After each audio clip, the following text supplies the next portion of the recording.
ഒരു ക്ഷേത്രത്തിലേക്ക് കാൽ വെക്കുന്നതായി ചിന്തിക്കുക. നിങ്ങളുടെ കാൽ കീഴിൽ ഒരു രാജ്യം മുഴുവൻ വാങ്ങാൻ കഴിയുന്നത്ര സമ്പത്ത്, സ്വർണ്ണ നാണയങ്ങൾ, വജ്രങ്ങൾ, 1000 വർഷം പഴക്കമുള്ള ആഭരണങ്ങൾ, കോടികൾക്കപ്പുറം വിലയുള്ളവ. എന്നാൽ ഈ സമ്പത്ത് ഇവിടെ എത്തിയത് എങ്ങനെയായിരുന്നു? നമുക്ക് ചരിത്രത്തിലേക്ക് യാത്ര ചെയ്യാം.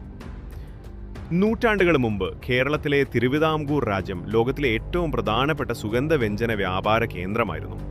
കറുത്ത സ്വർണം എന്നറിയപ്പെട്ട കുരുമുളക് നേടാനായി യൂറോപ്പ്, അറേബ്യ, ചൈന എന്നിവിടങ്ങളിൽ നിന്നുള്ള കപ്പലുകൾ ഇവിടെ എത്തി. അവർ വിലയേറിയ സ്വർണ്ണ നാണയങ്ങളും മുത്തുകളും കല്ലുകളും കൈമാറി. ഭഗവാൻ വിഷ്ണുവിൻ്റെ ഭക്തരായ തിരുവിതാംകൂർ രാജാക്കന്മാർ പത്മനാഭസ്വാമി ക്ഷേത്രത്തിലെ ദേവനാണ് ഈ സമ്പത്തിൻ്റെ യഥാർത്ഥ ഉടമ എന്ന് കരുതിയിരുന്നു. കൊട്ടാരങ്ങൾ പണിയുന്നതിനുപകരം അവർ സമ്പത്ത് ക്ഷേത്രത്തിൻ്റെ ഭൂഗർഭ അറകളിൽ രഹസ്യമായി സൂക്ഷിച്ചു. 1970 മഹാരാജാവ് മാർത്താണ്ഡവർമ്മ തൻ്റെ മുഴുവൻ രാജ്യം പത്മനാഭസ്വാമിക്ക് സമർപ്പിക്കുന്ന മഹത്തായ പ്രഖ്യാപനം നടത്തി. ആ നിമിഷം മുതൽ രാജകുടുംബം ദൈവത്തിൻ്റെ ദാസന്മാരായി മാത്രമേ ഭരിച്ചിരുന്നുള്ളൂ. ഭാവിയിൽ ലഭിക്കുന്ന എല്ലാ സമ്പത്തും നേരിട്ട് ക്ഷേത്രത്തിലേക്ക് എത്തി. കാലക്രമേണ ക്ഷേത്രത്തിലെ 6 വൻ ഭൂഗർഭ അറകളും കണക്കുകൂട്ടാനാകാത്ത സമ്പത്താൽ നിറഞ്ഞു.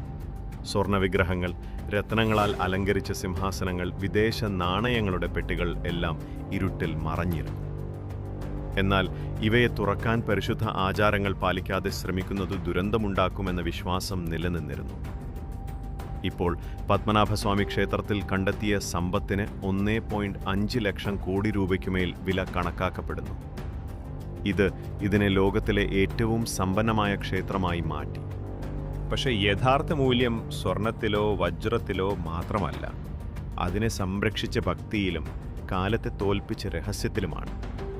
ഒരുപക്ഷെ ബി നിലവറയുടെ ഇരുട്ടിൽ ലോകം ഇതുവരെ കാണാത്ത ഏറ്റവും വലിയ രഹസ്യം ഇന്നും ഉറങ്ങിക്കിടക്കുകയാണ്.